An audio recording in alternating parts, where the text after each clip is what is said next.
Chapter 03, First Conversation. Translator's Corner. Cast, an English clown into French pierrot.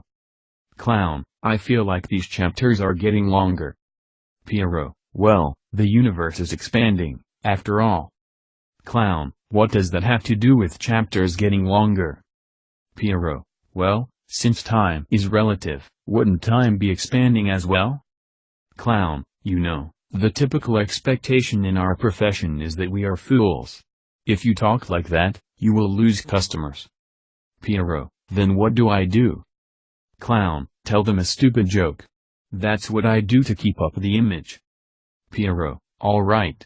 What do you call that pink goo between an elephant's toes? Clown, cotton candy? Pierrot, slow clowns. Clown. Dot. Empowerment Arc.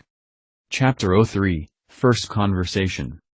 Did someone say little one? No matter how I think about it, they were probably talking about me. But rather than a voice, it felt more like being directly made aware of those words. At any rate, I don't got ears to hear. Oi. You can hear me, can't you? Responding would be good. I can hear you.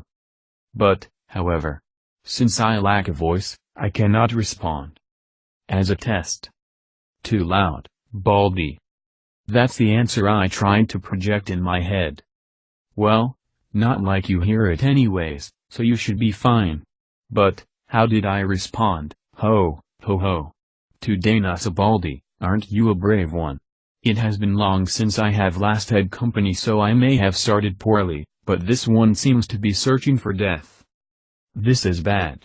He heard that one. But hey, when I think words in my head, I can respond.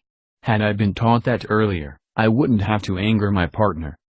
And besides, I don't even know what my partner is like at all. Well, that's that. Time to throw in the towel. Let's properly apologize here. I'm sorry. I didn't know how to respond, so I decided to try whatever seemed appropriate. I sincerely apologize. And on that note, I must note that I have no eyes to see you with, so I cannot behold your visage. Did that reach? Well, although I can see him, who would expect him to actually be bald? Though if that's the case, then any amount of rage can only be expected. Let's also refrain from thoughtless statements. Foo-fa-foo. Foo-ha-ha. Foo-ah-ha-ha-ha-ha-ha. And suddenly, laughter. A perfect, three-step laughter. Simply breathtaking. Has the anger passed? Interesting.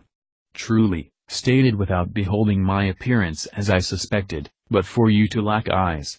Slime species are typically thoughtless creatures that only absorb, dissolve, and regenerate. I have yet to behold one leaving their territory. Somehow, he started telling a tale. Rather than abating his anger, did I win his interest? At any rate, this is first contact. This is the first chapter in my life's slime story. I want to proceed on favorable terms. And learn a lot from him. When a slime suddenly rammed my body, I naturally found it rather bizarre. At an exceptionally high speed, at that. What are you? An named monster? A unique monster? Named? Unique? I don't understand. I apologize, but I don't really understand the meaning of what you said. Truth be told, since I have been born only 90 days have. Self-awareness is something impossible for a slime. Named monsters are those that have received a name, but to have had only 90 days pass since birth. In that case, unique? What would you mean by unique? Unique monsters are those who have undergone some mutation and possess unusual powers. Rarely, such are born in areas with high magical energy density. I see, your birth was founded on magical energy drawn from myself. Mew. And what would that mean? Let's see if past worlds knowledge can be used to figure this one out. In other words, from this old man, assumption, magical energy flows, and thus it has become abundant in around here. And when that energy gathered, the monster that was born from it, the slime, equals myself. Is that it? In these 300 years, A monster who could approach myself had not existed. Being born from my power, perhaps you could even lay your hands upon myself. Ho ho. In that case, you would be something akin to my parent? A parent would be the wrong way to call it. After all, I do not possess reproductive capabilities. Some monsters can reproduce, and some cannot. Normally, lacking such capabilities would be normal, no? If monsters born from condensed magical energy, wouldn't reproduction be unnecessary? Little one, you are surprisingly intelligent. Normally, the monsters who think are few in number, but those that possess true intelligence would be only the Magian. But that is fine, I will respond to your question. There are inferior tribes which reproduce. Goblins and orcs, along with lizardmen to name a few. These are special among the monsters, and are commonly referred to as demi-humans. Among demi-humans, there are also those who have befriended humanity. Elves, hobbits, and dwarfs, those belonging to the fair magical races. Well, in a few words, those that support the Magian are called monsters, and those that support humans are recognized as a part of their species. These demi-humans would be the representatives of the reproducing monsters. Though to me they are no more than trash. Next, about the Magian. Although these have been born from magical energy, they are generally beasts and magical beasts who have evolved beyond themselves. Reproductive capabilities and true intelligence are considered their special features. Most of all, these tend to vary as individuals. Among these, there are also the high-class Magian. They are the most disorganized and diverse bunch. The conclude, the giants, the vampires, and the devils are the high-class Magian with the longest lifespan. Although these two can reproduce, they normally abstain. Hosting overwhelming magical energy, their flesh never decays. And so, there is no need to leave offspring. Though perhaps if their numbers were to decrease due to a war or some great calamity, that may change. As one would expect, they are strong. I myself have fought with them many times, yet they are not an opponent you can face many at a time. A perfect brawling partner. Altogether, these are referred to as the demonic races. Of high intelligence, capable of reproduction, and laying waste to humanity, these are ordained as demons by them. As for why I cannot reproduce, there is simply no need. I Artea being perfect as one of the four existing dragons. The storm dragon Veldora. Such as I. I am bound by neither time nor flesh. A mass of pure magical energy, and thus I art endless. Phew. Ha ha ha ha ha ha ha. And there he goes with his high-pitched laughter. So basically, since he has no lifespan, he needs no children. That kind of thing? His explanation dragged on, but it was pretty useful. Storm dragon Veldora. A dragon, huh? Fighting high-class Magian for fun, ain't he a dangerous fellow? This would fit the taste of most people engrossed in manga, anime, and light novels. With all that I know, there is no question that the storm dragon Veldora is dangerous. And the fact that he explained everything so politely just makes this feel more ominous. Now, what to do next? Is that so? What an easy to understand explanation, thank you very much. Well then, I'll excuse myself. With those words, I tried to take my leave. Wait. I have explained myself. Is it not your turn? Doesn't seem like a situation where I need to quickly run away. Yeah, Tilda. Let's talk about myself. But wait. I reincarnated into a different world. If I said that, would he even believe it? As a slime possessing high intelligence, deceiving him would be unthinkable. If anything, if he will figure out that I am trying to deceive him, that would raise a death flag, wouldn't I? Oh, well. Whether he believes me or not, is not for me to decide. Having come to a decision, I discussed everything that happened until now. And well, that's the thing. Ain't it strange? Without mentioning anything about my skills, I discussed everything from when I got stabbed, to waking up as a slime, and situations I've lived through. As I was saying this, it strangely did not seem a troubling situation at all, but, well, it was pretty bad. The fact that I can't see being the worst part of it all. If this goes on, won't I pass on every cute girls and beautiful women around? That makes me sad. I see. You had reincarnated as I thought. What a truly rare method you used. Eh? Method? And hey, aren't you supposed to be doubtful or surprised? What's with that response? Isn't reincarnation supposed to be something really rare? From the way he says it, normal birth is beginning to seem more unusual. Reincarnated tends to appear once in a while. Souls with strong intentions engraved in them. Those among them who remember their past life are not all that unusual. But to have reincarnated from a different world, that is rare. Moreover, you'd normally be born from a human. But to be born as a monster, and from magical energy to say the least, that I have never heard of. To have crossed the boundaries of the worlds, just having a strong soul is not enough. Had you not stabilized your soul in this demonic body, your soul would have vanished. You are special. Is that so? I wasn't self-aware, though. So there are those who have reincarnated from a different world, huh? Although there haven't been successful cases of world travel, some have wandered from there to this side. A foreigner and a world traveler, so they are called, and they possess special intellect. Also, they tend to have acquired some special skills. Records of reincarnated being renowned for their wisdom do remain. Though there are most likely those that were never recognized. I see. Other worlds. I do not know whether they are from my Earth or not, but meeting them would not be a bad idea. Maybe, there are a few Japanese around. Might as well make meeting one my goal. I see. In that case, I'll go see if I can meet any world traveler. Maybe, I'll find a compatriot among them. Still, little one. You can't even see. Ah. Right. If I can't see, then what? It's inconvenient, but if I carefully hop around, I'm certain to meet them someday. Probably. I shall restore your sight. Huh? What? Oi, this old man, no, this storm dragon Valdora. Ain't he a good man, dragon? Can I really expect this miracle? Will you really?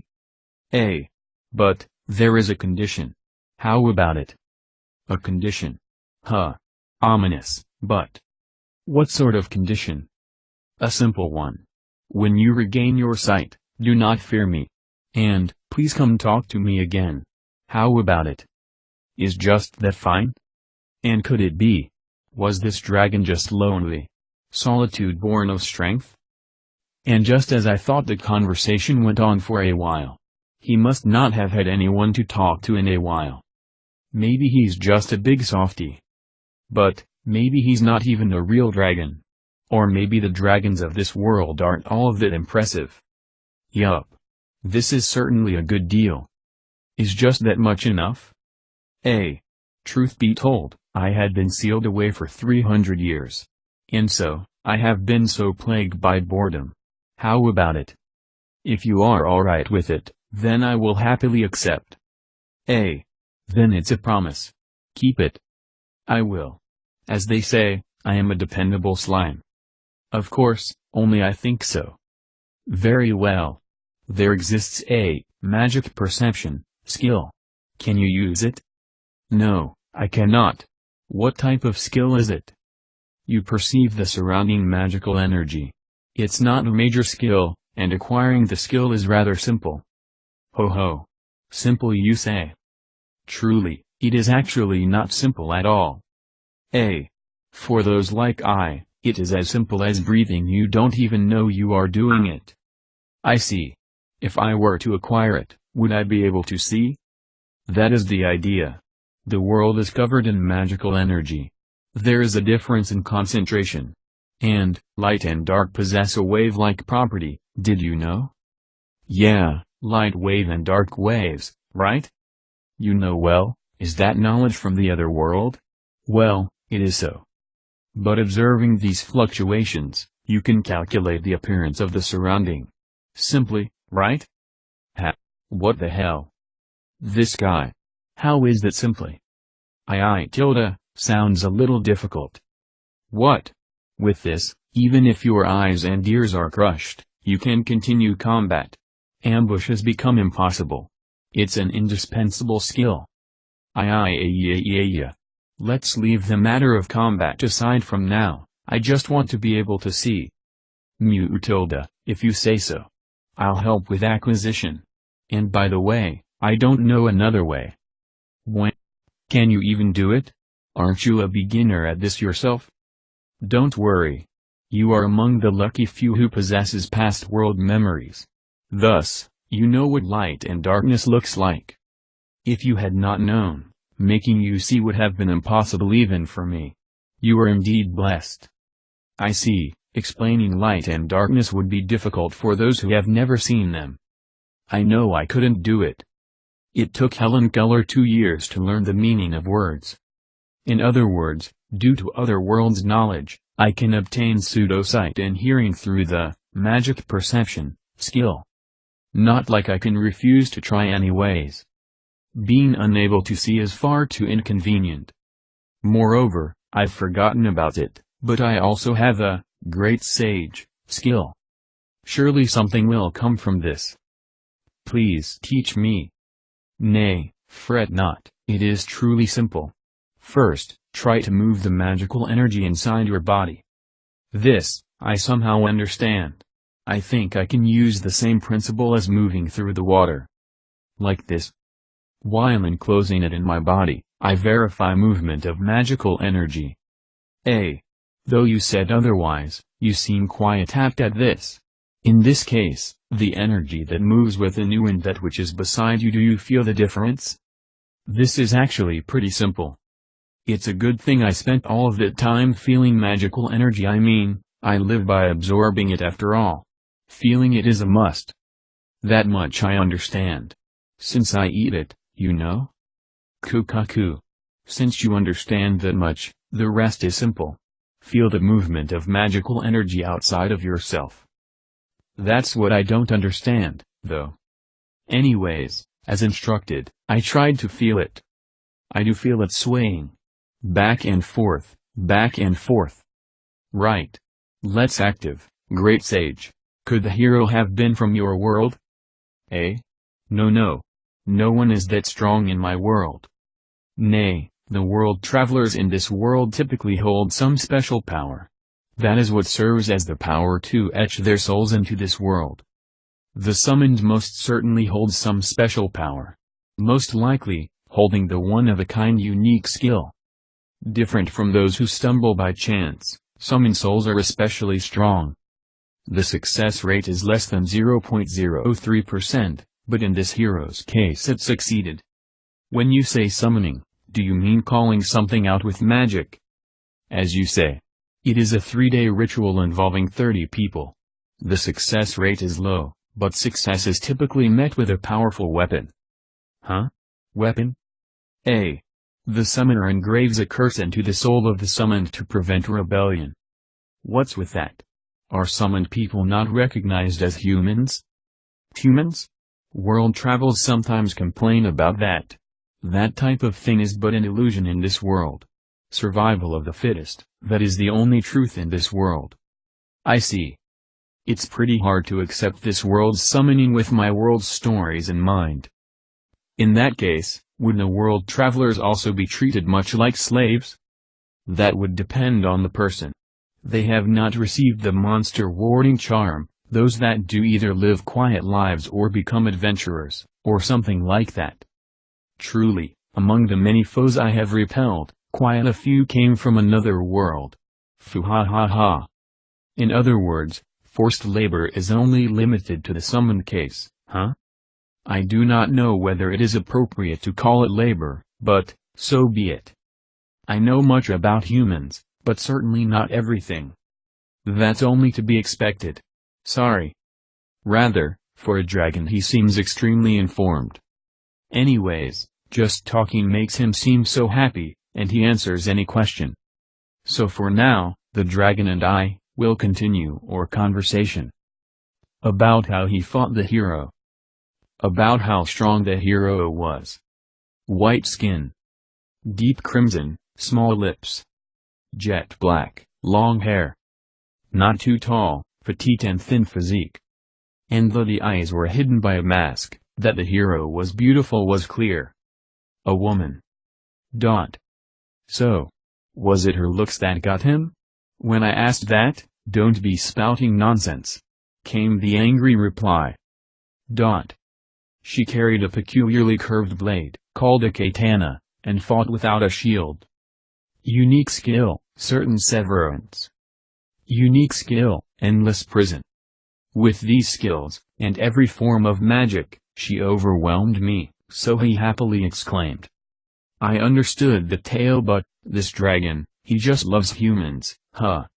He calls them small fry and trash, but it seems he has never killed any of them. At least those that have not earned his wrath. That one time, 300 years ago, after a certain incident, he turned one city to dust. And due to that incident, the hero was dispatched, and Veldora was sealed. By the hero's skill, endless prison. I doubt I can understand the dragon's feelings. More than it just being someone else's emotion, in the end, imagination can hardly lead to true sympathy. But, at least I can say that he isn't a bad dragon. And hey, I like him. So of course I'm no longer afraid of him. And so. Okay. So, with me. No, can we be friends? Ouch. That's still pretty embarrassing. I must be bright red right now. What did you say? For the feared storm dragon Veldora to become friends with someone of SS Slime's social standing? Ah. Well, if you hate it that much. Stupid. You. Nobody said anything about hating. Then? What will you do? Let's see. Well, if you insist. I can consider. Somehow, it seems he is timidly stealing glances my way. Had this been done by a cute girl, I'd be very happy. But when it's done by an evil-looking dragon. Well, it is interesting. I insist. Decide. If you hate, the deal's off. No second chances. Then I have no choice. I'll become your friend. Show me your gratitude. Phew. This dragon isn't very obedient. I also aren't, so we're a good fit. Then, I'll be in your care. And let me grant you a name. You also give me one. Huh? Why? So suddenly. To etch into our souls that we are equals. As humans call it, family name type of thing. The one I grant you will bestow upon you divine protection. You still lack a name, so you shall become a named monster now. Mew Mew. So, I have to come up with a family name, one for common use, huh? I'm not really good at this stuff. Since you are called the Storm Dragon, how about simply Tempest? That's no good, right?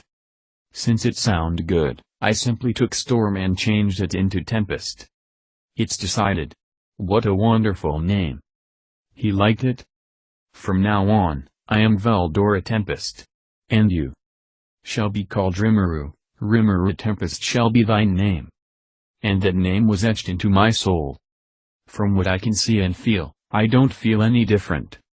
But somewhere deep in my soul, I felt something change. That would be something to mention to Veldora, wouldn't it? And so, I have become friends, or would it be more appropriate to call this soulmates? With him. Oh, and before I go, I wanted to ask. Is there nothing you can do about that seal? Not with my power. If it were a unique skill like that of a hero, then it could perhaps be possible. You do not possess any unique skills? I do. But from the moment the seal was placed, I could no longer use any. I barely managed retaining my telepathy. At the moment, the hero's unique skill, Endless Prison, seals the target an endless time and imaginary space, an unpleasant skill that does not permit interference from here. Though it does seem strange that the only thing he can do is to communicate telepathically. It's not like the skill weakens with time, after all. Being able to even recognize the present and converse with other creatures all seem like example of interference. What's unusual is Veldor himself here. Of course, both us notice this. Alright. There's something I want to try. As I said that, I touched Veldora. And I am a being perfect as one. Especially durable. I am a spiritual life form, and thus have no attachment to this body. I merely responded to the wishes of religions and the like when forming it. Again with that incomprehensible stuff. And so we spoke until I understood. The result. Gather the magical energy with one's mind, and then form the flesh. At the moment, the flesh being bound is beyond question, but the mind also cannot affect the surrounding magical energy. That's the situation. So I asked if he could leave as a spirit. That is impossible. I would require an offering. Is what he said. If he were to leave in this way, he would scatter with the magical energy and cease to exist. And, somewhere else, another storm dragon would be born. That is one means of escape, but if there's no meaning to it, if it means becoming a different person, I'm at a loss. Wouldn't eating Veldor with predator be a better alternative? Place him into the predator's stomach, analyze at depth the endless prison's effects and eliminate just them. Could this work?